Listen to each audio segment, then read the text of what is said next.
bio, which I mistakenly left at home. So I'll tell you about 30 seconds about myself.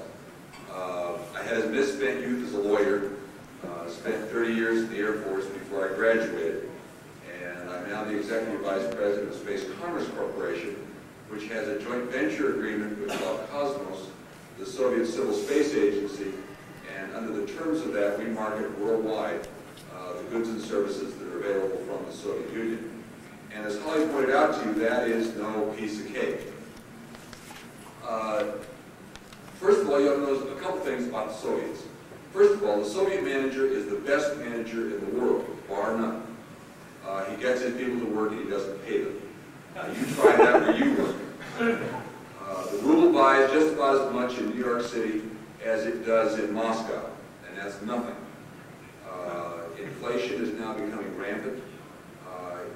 I'll be glad to talk some, and I'll take some questions on what's happening in the Soviet Union today, at least as I see it. I've been over there several times over the last few years. We returned about 6 weeks ago now from the latest trip. Essentially, the Soviets want something that never was nor ever will be, and that is a system which provides them a stream of goods and services at a subsidized price, and at the same time, they want the freedom to speak, to move, to go where jobs are, and to pick and choose their life. And those two things don't go together. So that's the great dilemma that the Soviet Union is going through. In terms of their politics, I think you are going to see a return to the right. I think you're going to see a greater influence, not dominance, but influence by the Soviet military. The people are going to turn to the military to make sure that the trains run on time, that the bread gets to the store, that there's a stability within the system. The Soviets have a long history of not having military leadership. They may have dictators, but not military leadership. Therefore, it is not likely that you will see a military man step to the fore. But as you will note on the latest change to the Politburo, you have a general officer now who is a full Politburo member. He's only brigadier. I say thank God for brigadiers, I guess, rather than enforcement. But anyway, you see this kind of thing happening, and I think you can anticipate more of that. Let me talk to you for a moment about Soviet marketing. Marketing in the Soviet Union is a fairly straightforward affair. You set up a card table, you put a chair behind it, and the line forms. It frankly doesn't make any difference what you're selling. If you are a Soviet citizen and you see a line, you get in it. And you then ask, what's at the end of the line? Whether you need it or not, you carry around with you relatively large amounts of currency, because whatever is at the end of the line, you will buy, and you will then barter it, if you can't use it yourself, with your own family, extended family, friends, co-workers. For instance, in GlavCosmos, there are a couple of women whose primary occupation is standing in lines. That's what they do, called secretaries, and they stand in lines for the other folks. You shop for your food every day. And it really takes about a family of 4 to feed a family of 4, because you have to stand in that many lines. Which is not used to that, and I've had the occasion to bring a number of groups into the U.S.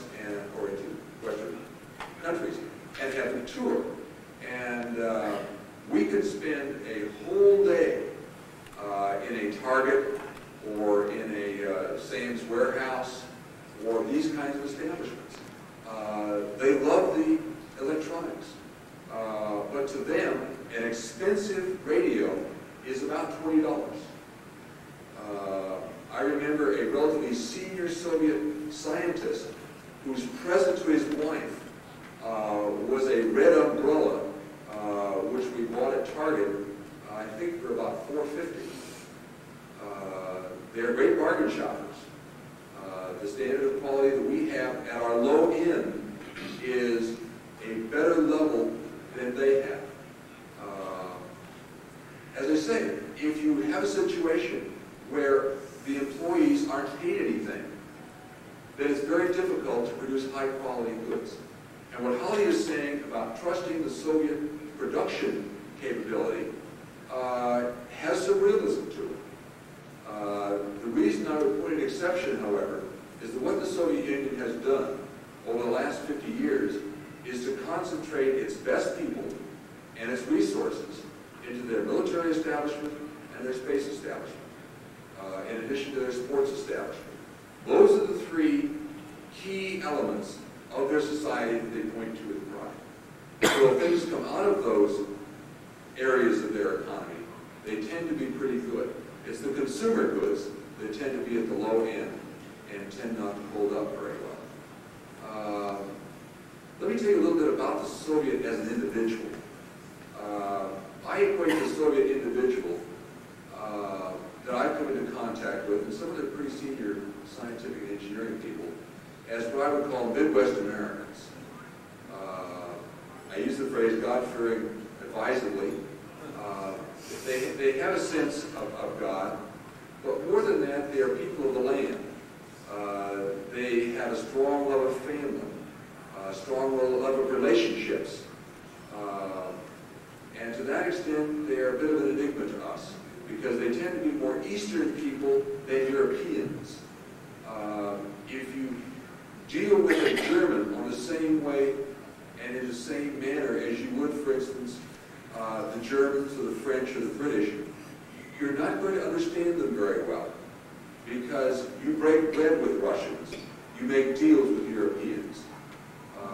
Maybe I can analogize it somewhat to our experience with the Japanese and the Chinese, that these are people that establish personal relationships and then go on to business.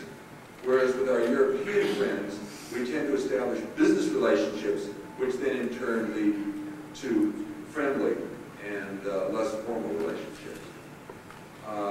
Briefly moving on, I want to cover essentially what's happening with regard to sales out of the Soviet Union. In terms of launch vehicles, there is a proposal currently to Brazil, which is on President Flores' desk, to pick either the team of ILABRA, SEC, and GlavCosmos to launch essentially a remote sensing satellite, or to pick Pegasus. The competition has been fairly fierce. If our team is selected, it will lead to the development of a commercial launch base at Alcantara, which is 2 degrees south of the equator, out towards the tip of Brazil. And from there, we would intend to not only have small launches, such as the Brazilian satellite, but to go on and bring the Proton and also, of course, the intermediate range, what do you call them, whatever, their intermediate man-rated rocket down there, and in essence, give the French a run for their money. Interesting project. The second thing, and I'll show you a few slides on it, is the remote sensing capability. On 31 March of this year, the Almaz satellite was launched and is now operational. They're just finishing the checkout now, and we believe we'll get some of the initial imagery in about another 10 days. And I'll show you some of the pictures of radar remote sensing, which you may find interesting. The other areas that we're into is there's a Soviet exhibition, space exhibition that has been in Boston, has just finished in Seattle, will now open in Fort Worth in another month. If you have the opportunity, I encourage you to go see it. It is a blockbuster affair. It even has a mere piece, fragment if you will, of the living quarters that you could walk through and see just exactly how the cosmonauts live. I've not seen it personally. I'm told it's on the order of the Ramses II exhibition. Something worth seeing. From there, we'll probably go on to St. Louis, and I suspect Chicago will also be one of the other venues. Other than that, bits and pieces. For instance, it was announced last night that the masthead of this conference and of the National Space Society has been placed into a capsule which will be flown aboard a horizontal satellite to 103 degrees east, which will be for Singapore in the middle of June. This was a contract that we negotiated with some Japanese Buddhists, and they wanted to record their messages of peace to go into space. Other than that, there are what I call cats and dogs, minor projects that are coming along from time to time. The two primary ones that we're working are the Almaz imagery, which is for sale worldwide, and the launch services for Brazil, which will lead to the development of El Contra. I'm going to turn the lights down just a little bit, and if somebody would turn the projector on, I'll go through those slides. They decided to put a radar in them and fly it. Whoops. This is an image of the Almaz that has just been launched. You can see that it's a fair-sized beast. There was some consideration, by the way, at one point in time, to having it manned. This is the Cosmos 1870 precursor that came down approximately 2 years ago now, that flew for 18 months. This produced radar imagery 25-meter analog. The Almaz is 10 to 15 meter digital. Other than that, the bus, if you will, is the same. That's a proton launch of the Almaz. This is an artist's depiction. Interestingly, when the artist originally drew this, he had the satellite circling around the equator. We had to explain to him that remote sensing satellites don't do that, and it is actually flying at 72.7 degrees inclination. These are images from Colorado, where I live, and you can see very clearly that it picks up the kind of agricultural base for a given area. The V in the upper right is not a Rorschach, that's a lake, and this is a mountainous region in the Soviet Union. This imagery has a great deal of appeal for the following kinds of work. For oil and mineral geology, you can detect from the imagery the kinds of geological conditions that may be ripe for oil exploration. This is a lake area, and these are sediments or pollution that exists in the body of water. The satellite does a very good job, for instance, of picking up oil, and you'll see it later image. This is a false color agricultural seed. False color because actually all of the remote sensing is really black and white, but you assign certain colors to certain density of gray so that you can pick out particular crops or particular soils, or you can study it and learn something from it. This is the same image with different coloration. This again is an agricultural area. Coming down the center is a river area. The same one with different coloration. This again is a sea area with pollution. These are agricultural lands in the Soviet Union. You can see by the different colorations what you use to get your false colors. Another mountainous area in the Soviet Union. This is a very interesting slide. This is a harbor area. Can you maybe focus that a little bit, because I want to leave it on for a second. The button is on the far right-hand side, toward.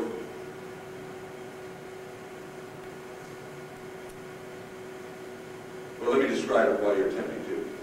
Yeah. You can see this white line in the lower right. That's a road. And if you see the little buttons along the right-hand side of that road, those are oil tanks. You can see out in the bay the little white specks Those are all ships. And you can see another bridge across the top from that island. And this is a 25-meter resolution. You can also see something, and that is the undersurface of the bay. I've got a later one that may show it better. This again is an ice boundary on the lake. You can pick up, for instance, the density of the ice, which will tell you the age of it. For those of you that are very clever map people, you see Puget Sound here with the bridge across. Again, the ships that are down in the bay. But if you look at the upper portion, you are looking at a reflection of the underwater of the bay. What actually happens is that the bottom of a relatively shallow body of water puts a reflection on the surface which radar sees. When this picture was published up in the Seattle area, I should add that down at the bottom are the submarine pins that are up in Seattle, and they accuse the Soviets of tracking submarines with radar satellites. I'm afraid the answer is that's not possible. You can see them in shallow bodies of water, but not in the ocean. Here again is our oil slicks that are dispersing on water. And one of the ways that you find oil is to find oil seeps in water. Now, if you actually go out on the water, you don't see the oil because there's not enough for you to visually, either from a machine or just to visually see the black. But when you look at it from radar, it shows it very clearly as distinct lines.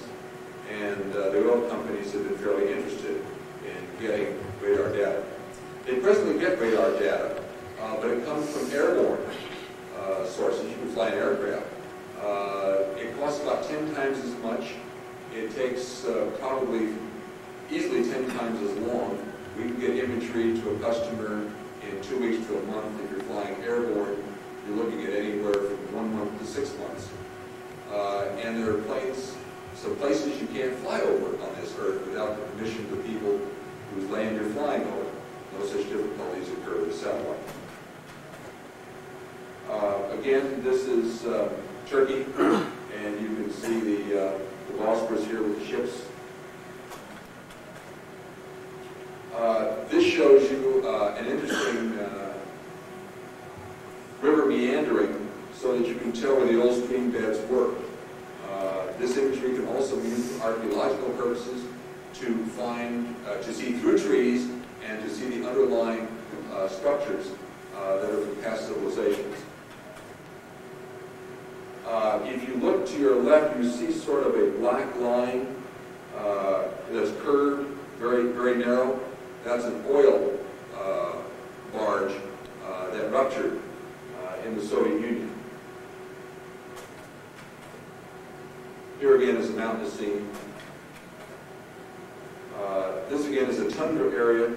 You can see the water very clearly against the background of the snow and ice.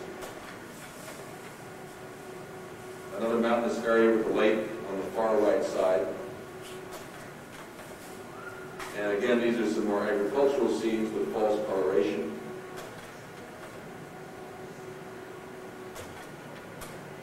And if you turn that off.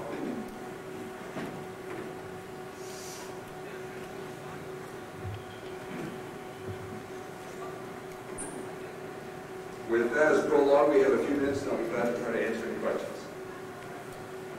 Yes, sir.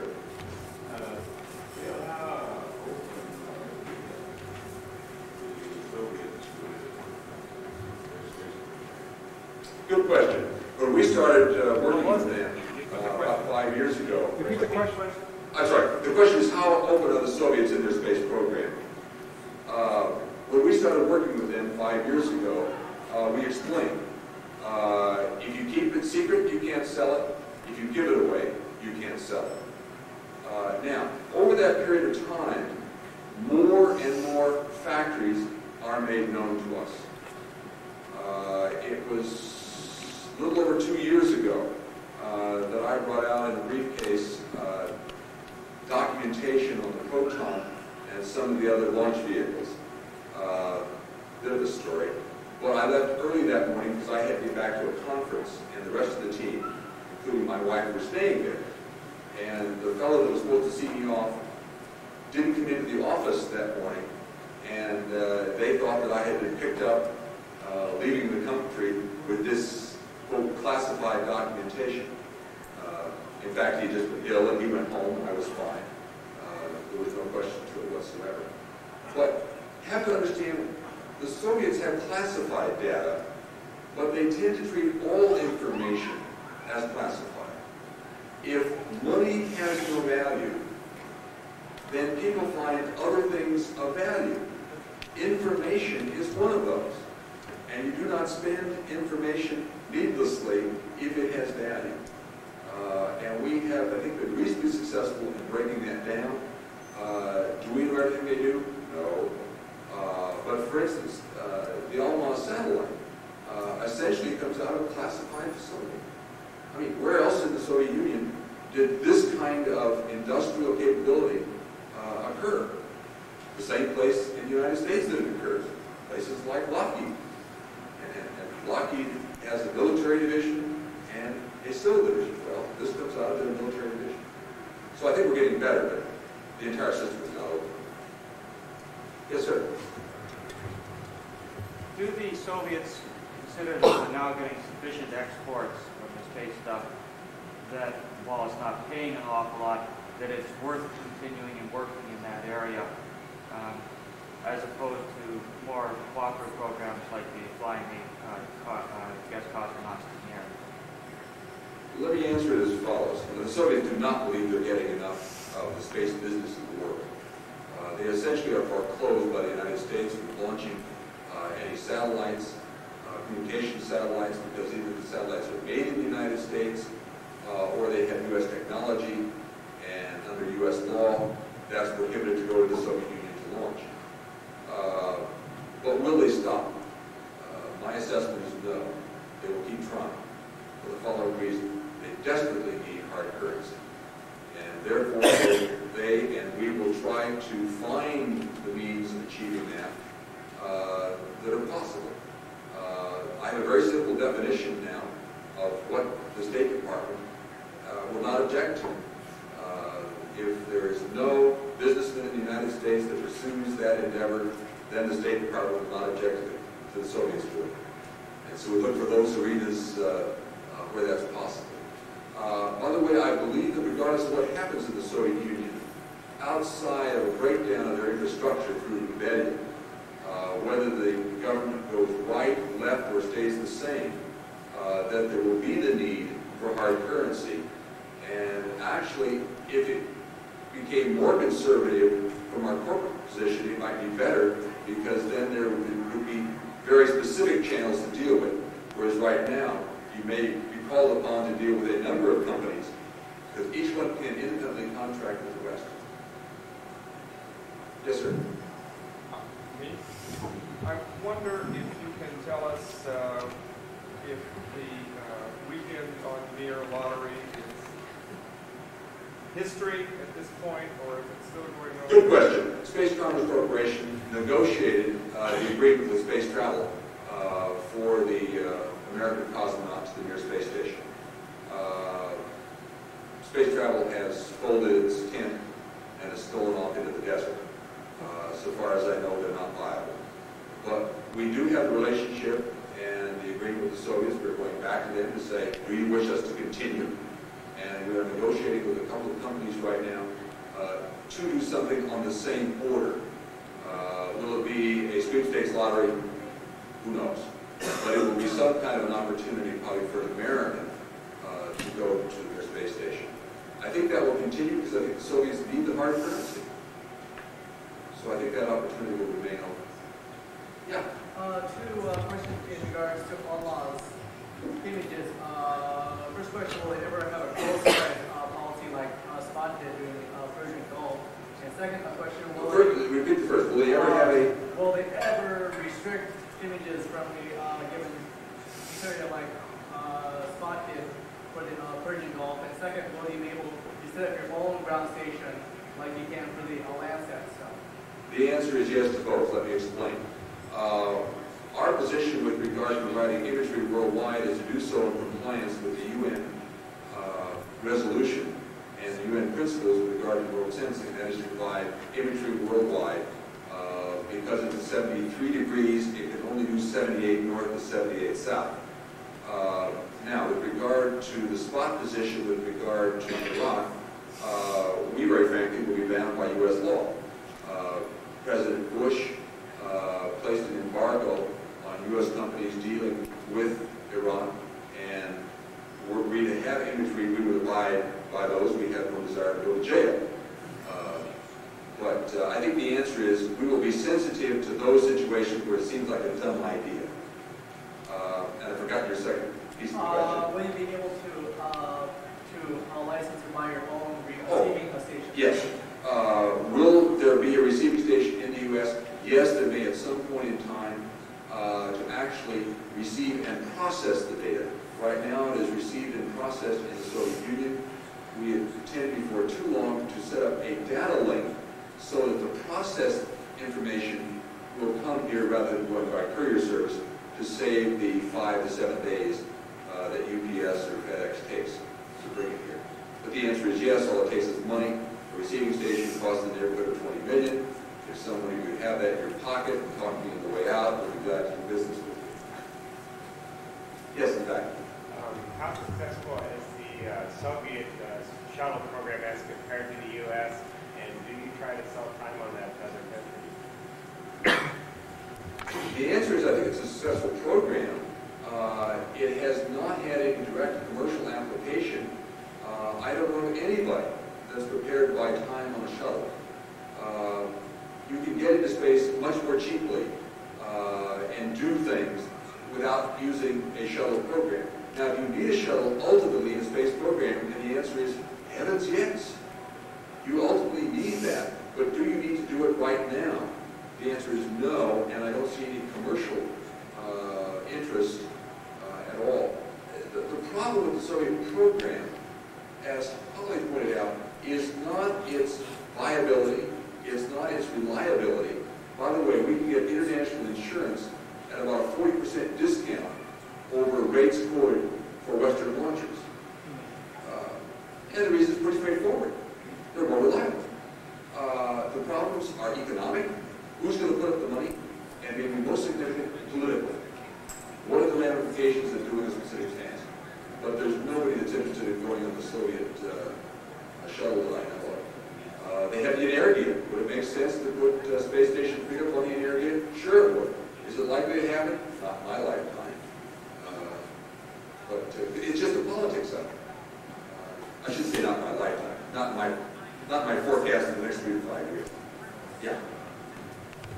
Is there a possibility that we can relate strategic arms discussions, the elimination of the ICBM structure in exchange for a more integrated space effort between our respective countries? And secondly, would the Soviets respond favorably to an initiative on our part?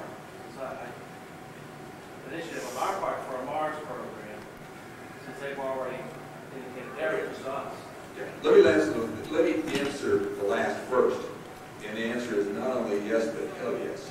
They have been waiting for any indication from the United States that they're prepared to work cooperatively to the moon, to Mars, or any place else that the United States would like to go.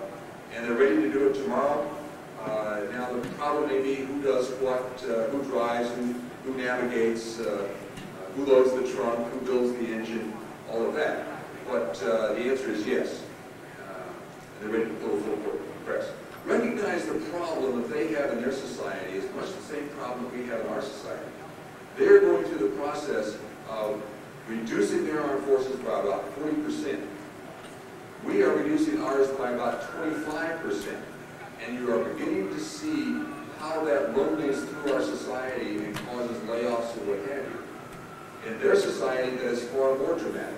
Because as I pointed out earlier, they have taken the top 10% of their people and put them into space, military, and sports. Well, if you now have to reallocate those people that you put into space and the military and bring them back into society, it's very difficult to integrate those people directly back into society. Will their space program remain robust? The answer is yes. In the past, they never had to account for anyone for funding.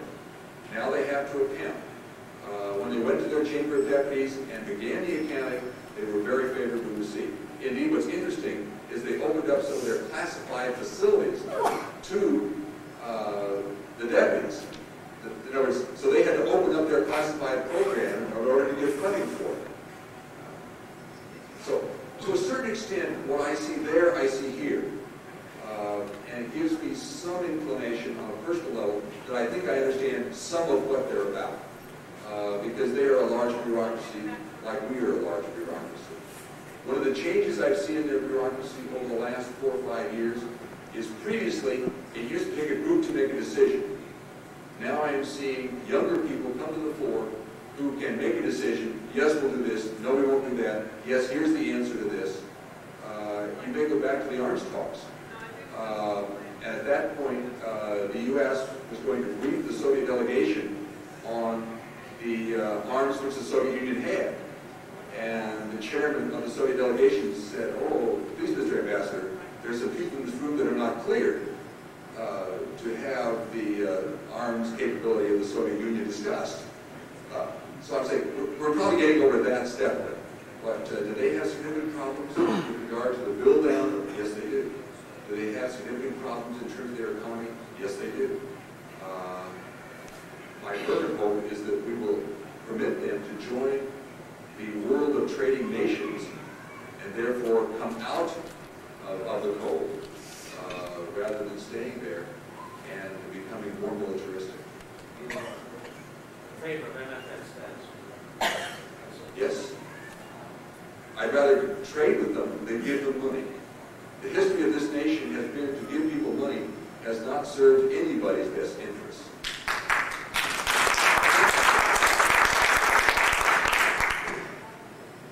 I'll take one more and then you're going to go. Yes?